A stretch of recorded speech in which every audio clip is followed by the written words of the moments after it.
देखिएगा बेटा, ये क्या होता है, ये जो आरएनए होता है आनुवंशिक आरएनए, जिसे जीनोमिक आरएनए भी कहते हैं, जेनेटिक आरएनए भी कहते हैं, ये डीएनए की अनुपस्थिति में क्या करता है, कार्य करता है। डीएनए की अनुपस्थिति में क्या करता है, कार्य करता है। कौन करता है, आनुवंशिक आरएनए। तो नेक्स्ट आप लिखेंगे इसके बारे में, लिखना बेटा, इसे जीनोमिक आरएनए भी कहते हैं।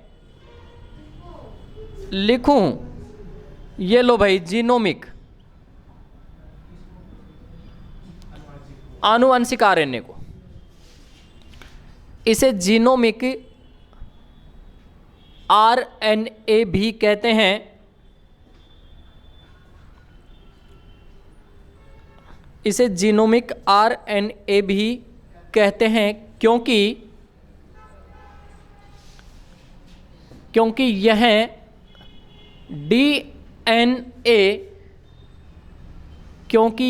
डीएनए की अनुपस्थिति में, क्योंकि यह डीएनए की अनुपस्थिति में आनुवंशिक पदार्थ की तरह कार्य करता है। दोबारा से बोलूं, इसे जीनोमिक आरएनए भी कहते हैं क्योंकि यह डीएनए की अनुपस्थिति में, डीएनए की अनुपस्थिति में आनुवंशिक पदार्थ की तरह कार्य करता है। किसकी तरह कार्य करता है भाई, आनुवंशिक पदार्थ की तरह कार्य करता है। ठीक है, उसके बाद में आनुवंशिक आरएनए के कुछ महत्वपूर्ण एग्जाम्पल्स हैं बेटा, जिनको याद रखना है आपको।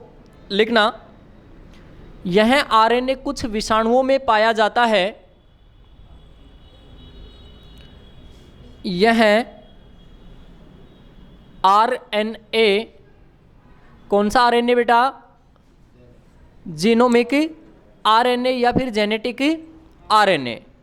लिखेंगे कुछ विषाणुओं में पाया जाता है। किस में पाया जाता है भाई, कुछ विषाणुओं में पाया जाता है। फॉर एग्जाम्पल लिखना, जैसे कि रीवोवायरस जो अभी ऊपर लिखा है ना, वही। ठीक है, फिर कोमा करके लिखना, रिट्रोवायरस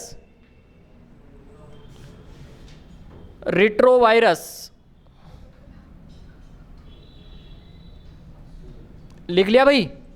इसके बाद में लिखना टीएमवी जानते हो भाई, टीएमवी टोबैको मोज़ेक वायरस। उसके बाद लिखेंगे क्यूबी, इसे बोलते हैं क्यूबिनोन, क्यूबी। और फिर लिखना बैक्टीरियोफेज,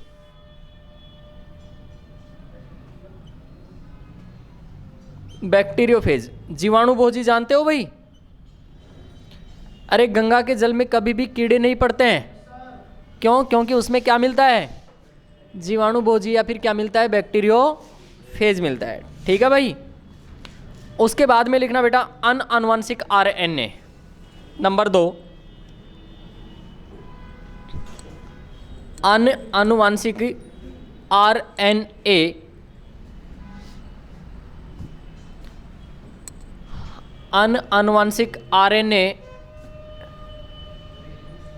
आनुवंशिक आरएनए बेटा 3 प्रकार का होता है। कितने प्रकार का होता है, 3 प्रकार का। कौन कौन सा होता है बेटा, जानते हो, नहीं जानते। ये होता है राइबोसोमल आरएनए,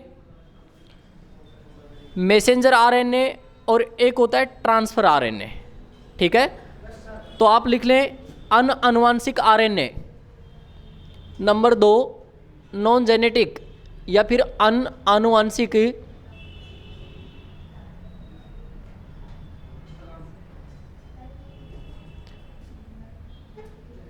आरएनए, या फिर इसको लिखें नॉन जेनेटिक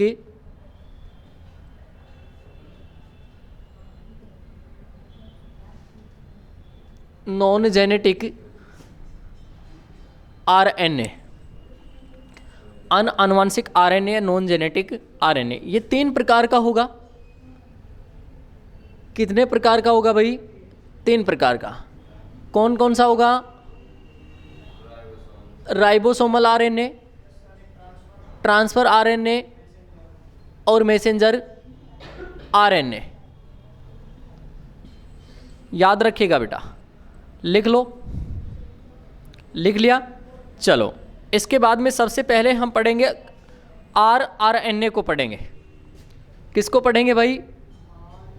आरएनए को पढ़ेंगे, जिसे अपन कहते हैं राइबोसोमल आरएनए। आपसे पूछा जाता है बेटा ये जो आरएनए होता है ये कुल आरएनए का कितने प्रतिशत भाग होता है? तो ये 80% भाग होता है। कितने प्रतिशत बेटा? 80%। और इसका जो निर्माण होता है न्यूक्लियस के अंदर, केंद्रक के अंदर जो पाई जाने वाली संरचना होती है जिसे न्यूक्लियोल्स कहते हैं। क्या कहते हैं बेटा? न्यूक्लियोल्स, जिसकी खोज किसने की है? फोंटाना नामक वैज्ञानिक ने। और केंद्रक की खोज किसने की है? रॉबर्ट ब्राउन नामक वैज्ञानिक ने। ठीक है, तो इस न्यूक्लियोल्स के अंदर भाई इसका निर्माण होता है राइबोसोमल आरएनए का। उसके बाद आरएनए का सर्वाधिक जो स्थायी रूप भी है वो भी कौन सा है? आरएनए ही है। और यूकैरियोटिक सेल जो होती हैं जिन्हें हम न्यू सेल या फिर सुविकसित सेल के नाम से जानते हैं, ठीक है ना, इनमें जो राइबोसोम होते हैं इनमें कितने प्रकार के राइबोसोम पाए जाते हैं? 80S प्रकार के राइबोसोम पाए जाते हैं। किसमें भाई? यूकैरियोटिक सेल में। और 80S राइबोसोम होते हैं, इनकी 2 उप इकाइयाँ होती हैं, 60S प्लस 40S। और यदि बात करें तो 80S राइबोसोम की जो कुल उप इकाई होंगी वो कितनी होंगी? 4 होंगी, क्योंकि यहाँ पर 60S भी अलग भागों में बटा होगा और 40S भी। 60S बटा होगा 5S में, 5.8S में और 28S में। और 40S जो बटा होगा वो कितने में? 18S में बटा होगा। कैसे? ध्यान से सुनना इसको। जो यूकैरियोटिक सेल हैं, कौन सी सेल बेटा? Eukaryotic cell. इन्हें हम सुविकसित सेल कहते हैं क्योंकि इनमें सुस्पष्ट केंद्रक आपको दिखाई देता है। अब यहाँ पर बेटा 80S प्रकार के राइबोसोम मिलेंगे। कितने प्रकार के?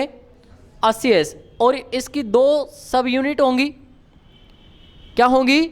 सब यूनिट। एक तो होगी 60S और एक क्या होगी बेटा? 40S। ये भी 3 भागों में बटी होगी।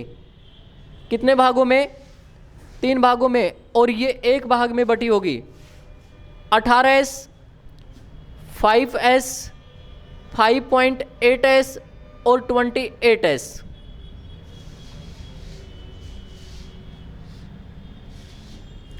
लिखना इसको।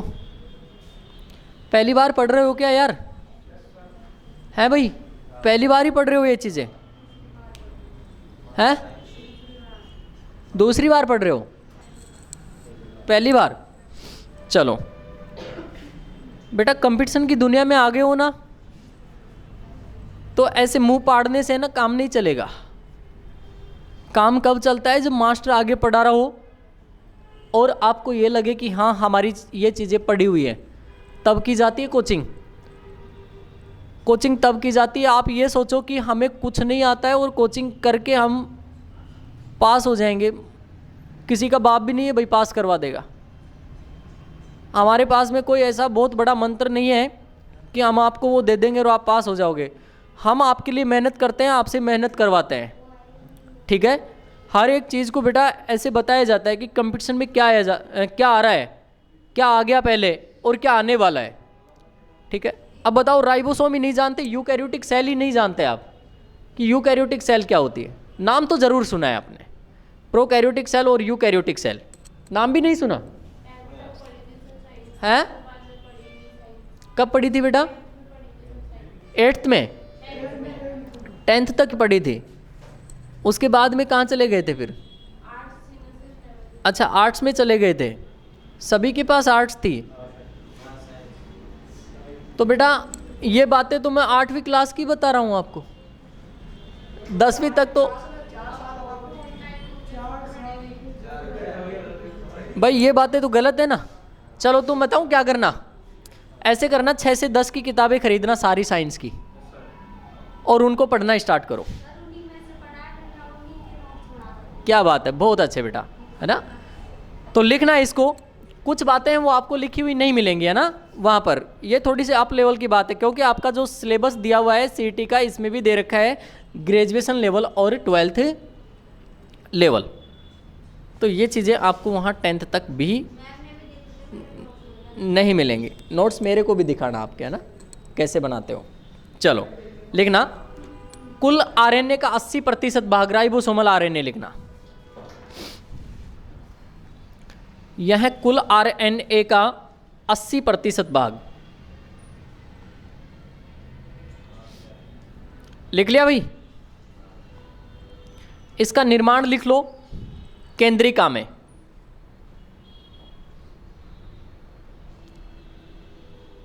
इसका निर्माण लिख लो केंद्रिका में। उसके बाद लिखो आरएनए का सर्वाधिक स्थायी रूप।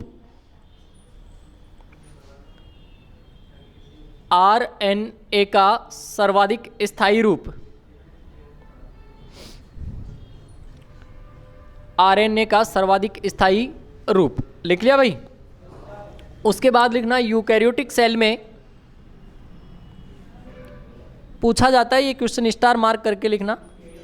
यूकैरियोटिक सेल में 80S प्रकार के राइबोसोम, 80S प्रकार के राइबोसोम पाए जाते हैं, जिनकी उप इकाइयाँ 80S प्रकार के राइबोसोम पाए जाते हैं जिनकी उप इकाइयाँ निम्न हैं। ये लिख लो बेटा यूं का यूं, लिख लो इसको यूं का यूं। पहले तो ये पूछा जाता था, अब इनको पूछा जा रहा है, ठीक है, इनको पूछा जाता है, याद रखना।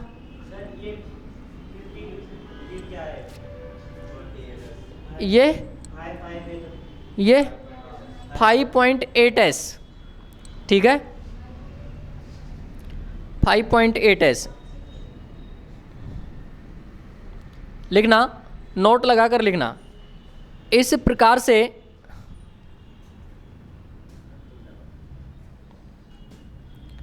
इस प्रकार से 80S राइबोसोम में, इस प्रकार से 80S राइबोसोम में rRNA के, राइबोसोमल RNA के, ठीक है ना, R है ना, इसी को मैं राइबोसोमल बोल रहा हूँ बेटा, ठीक है। rRNA के 4 अणु ये दिख रहे हैं ना, 1 2 3 और 4 अणु पाए जाते हैं, लिख लो बेटा। उसके बाद लिखेंगे आप प्रोकैरियोटिक सेल में, जैसे बोर्ड पे लिख रहा हूं वैसे लिखें। 70S प्रकार के राइबोसोम,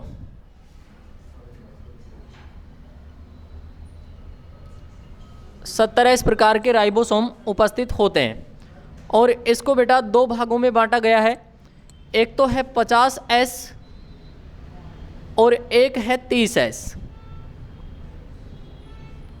50S और 30S, ठीक है। 50S को 2 भागों में, 2 भाग कौन कौन से होंगे, एक होगा 5S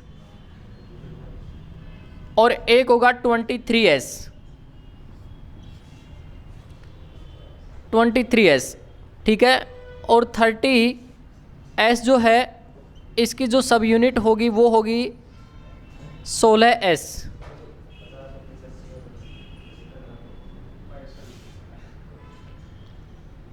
ठीक है, लिख लिया होगा आपने ना। चलो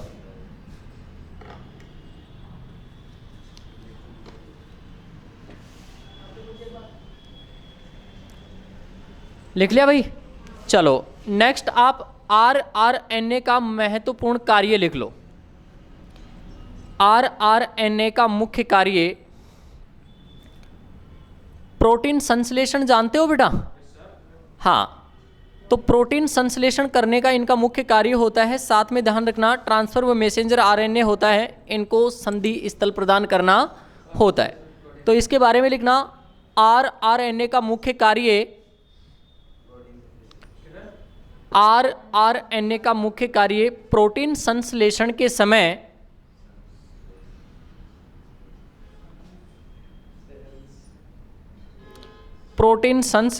समय टीआरएनए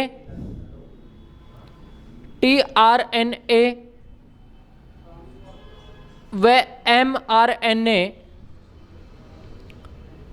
को संधि तल प्रदान करना होता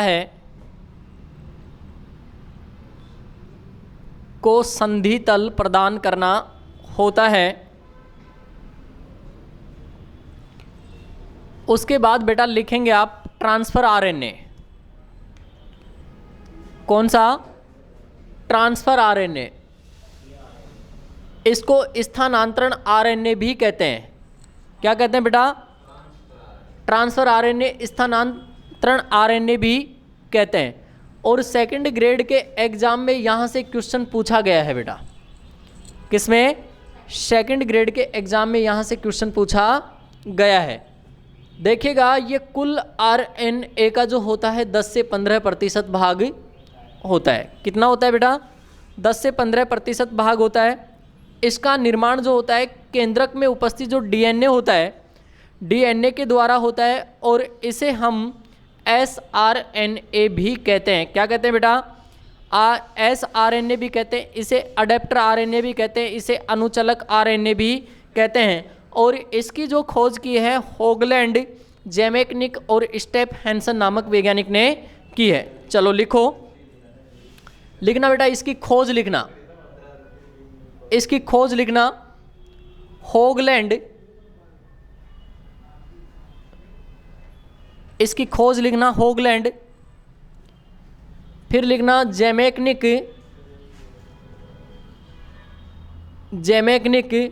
और इसके बाद में लिखना स्टेप हैंसन।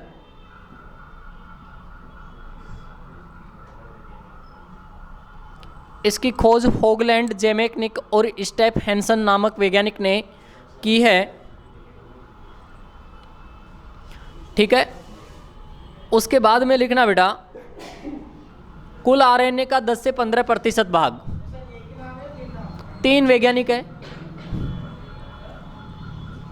होगलैंड, जेमेक्निक और स्टेप हैंसन।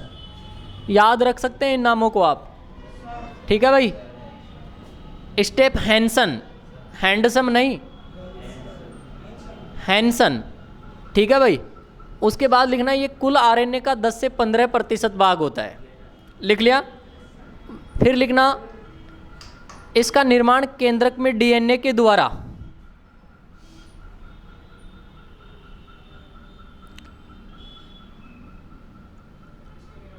इसका निर्माण केंद्रक में डीएनए के द्वारा होता है।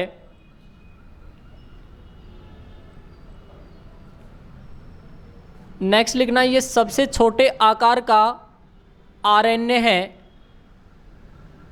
इसीलिए इसको एसआरएनए या शॉर्ट आरएनए कहते हैं।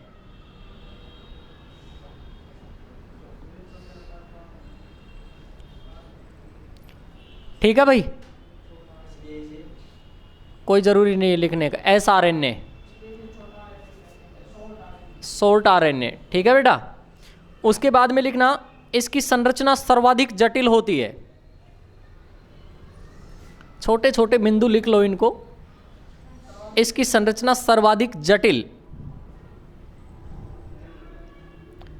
इसकी संरचना सर्वाधिक जटिल होती है।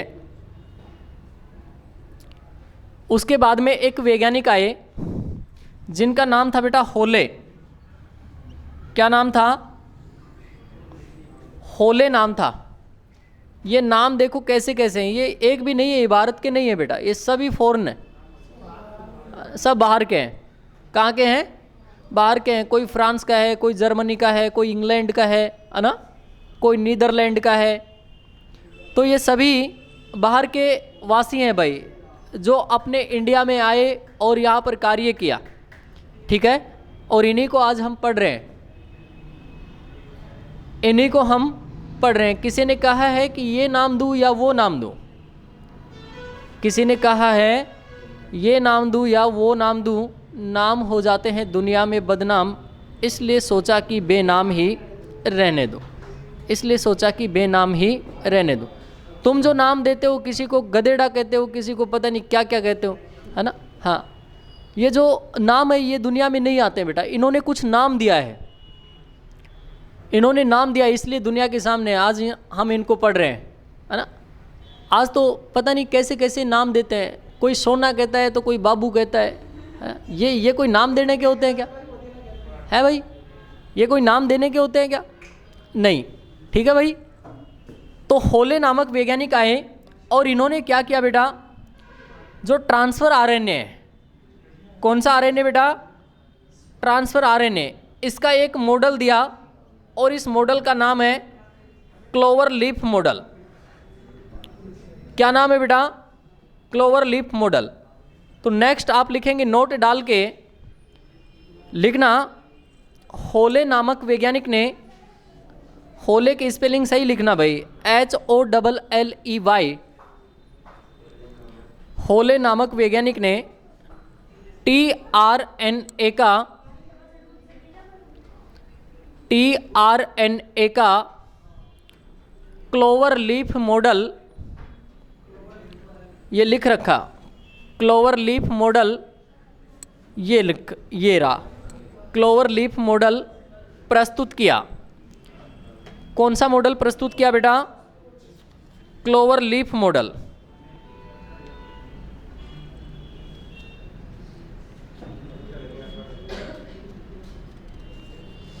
क्लोवर लीफ मॉडल प्रस्तुत किया।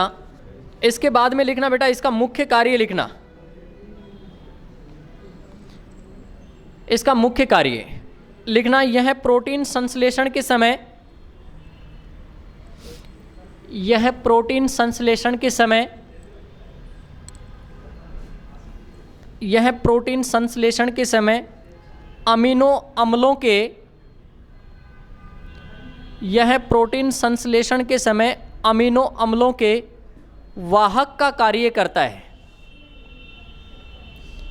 यह प्रोटीन संश्लेषण के समय अमीनो अम्लों के वाहक का कार्य करता है। ठीक है ना। तीसरा और लिख लो बेटा, messenger RNA. Messenger RNA, messenger RNA क्या होता है बेटा? स्थानांतरण आरएनए। ठीक है, इसकी खोज भी बेटा 3 वैज्ञानिकों ने की है। इसकी खोज भी कितने वैज्ञानिकों ने की है? 3 वैज्ञानिकों ने। इनका नाम है हक्सले। क्या नाम है बेटा? हक्सले। एक है वैज्ञानिक ओल्किन, कौन है भाई? वोल्किन। और एक वैज्ञानिक है एस्ट्राचेन।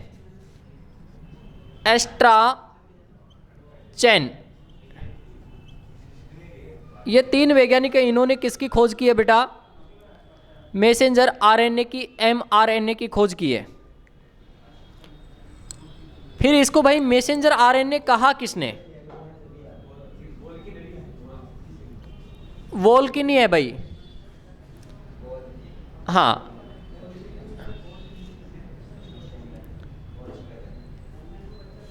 लिख लिया क्या? हाँ, स्थानांतरण आरएनए, मैसेंजर आरएनए। मैसेंजर का अर्थ होता है स्थानांतरण। ठीक है, या फिर इसे संदेश वाहक आरएनए भी कहते हैं। अरे सॉरी, मैसेंजर का अर्थ होता है संदेश वाहक, ट्रांसफर उधर यार स्थानांतरण है ना ये। चलो यार, मिसअंडरस्टैंडिंग है ना, सॉरी चाहता हूँ भाई इसके लिए। तो इसको मैसेंजर, संदेश वाहक आरएनए लिखना है ना। क्या लिखेंगे? संदेश वाहक आरएनए। अब यहाँ पर बेटा मैसेंजर आरएनए जो है, जिसको संदेश वाहक आरएनए कह रहे हैं, इसका जो नाम दिया है वो किसने दिया है? एक वैज्ञानिक है जिनका नाम है जैकब, और इन्हीं का एक साथी है मोनार्ड। इसका नाम जैकब व मोनार्ड ने दिया। लिख लो भाई, मैसेंजर आरएनए का जैकब,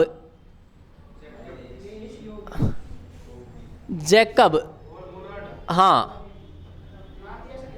हाँ, इन्होंने नाम दिया है मैसेंजर आरएनए, संदेश वाहक आरएनए। ठीक है, उसके बाद में लिखना बेटा इसका निर्माण, इसका निर्माण केंद्रक में जेनेटिक डीएनए के द्वारा, इसका निर्माण केंद्रक में जेनेटिक डीएनए द्वारा। उसके बाद लिखना बेटा, मैसेंजर आरएनए को, मैसेंजर आरएनए को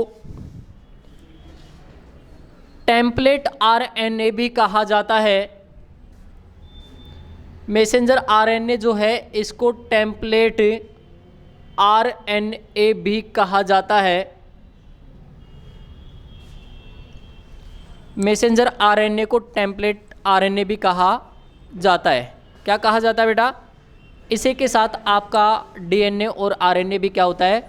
कंप्लीट। लेकिन बेटा 5 क्वेश्चन लिखवाऊंगा, ये आपके लिए हो सकता है कि आपको एक क्वेश्चन आपके एग्जाम में रखा हुआ मिल जाए जो पहले एग्जाम में आए हुए हैं। ठीक है, तो लिखना कुछ इंपॉर्टेंट फैक्ट्स लिखना, लिखना बेटा कुछ इंपॉर्टेंट फैक्ट्स।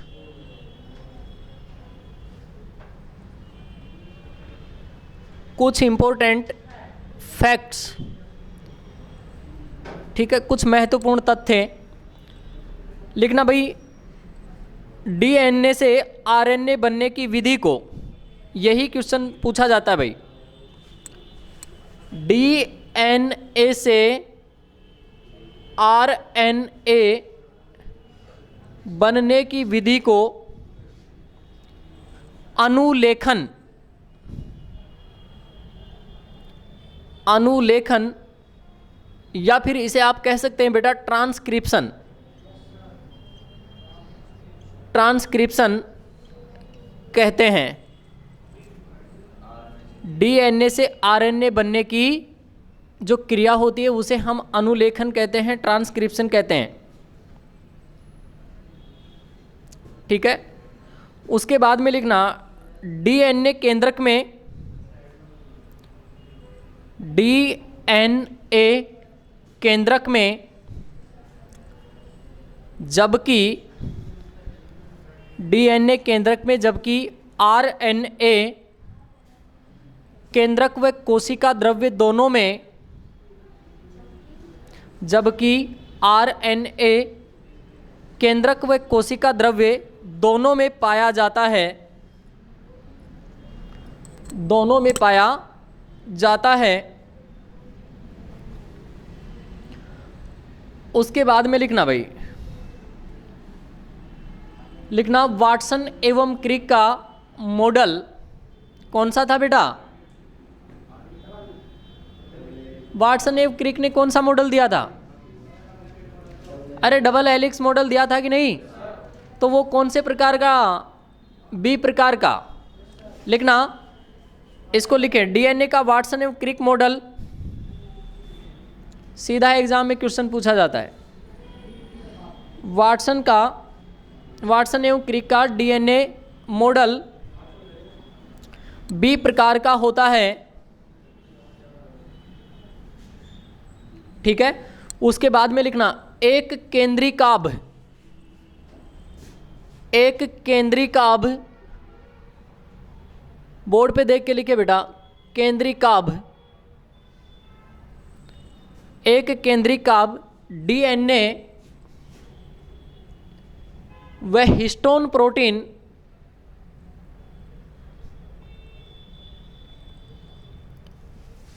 डीएनए व हिस्टोन प्रोटीन का बना होता है। ध्यान रखिए बेटा, ये इंपॉर्टेंट क्वेश्चंस हैं आपके लिए इस टॉपिक के, जो एग्जाम में आए हुए हैं पहले। ठीक है भाई, और इसी के साथ ये टॉपिक भी क्या होता है? कंप्लीट होता है। कल सैटरडे है ना, और 31 भी है। आज 30 है ना, कल 31 भी है, तो सभी आओगे तो सही ना कोचिंग? हाँ, तो ध्यान रखना बेटा,